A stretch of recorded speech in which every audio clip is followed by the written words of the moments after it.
তুমি আমাকে টাকার লোভ দেখাচ্ছ, আমি ওরকম মেয়ে না। তুমি আমাকে টাকা দিয়ে ভুলাতে যাচ্ছ, এটা কোনোদিনও সম্ভব না। তোমার কাছে যতই টাকা থাকুক না কেন, তবু আমাকে ভুলাতে পারবা না।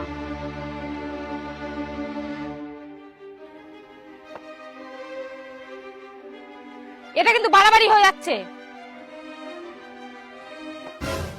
এইবার কিন্তু আমি লোক ডাকবো। এইভাবে তুমি আমাকে ভোলানোর চেষ্টা করছো।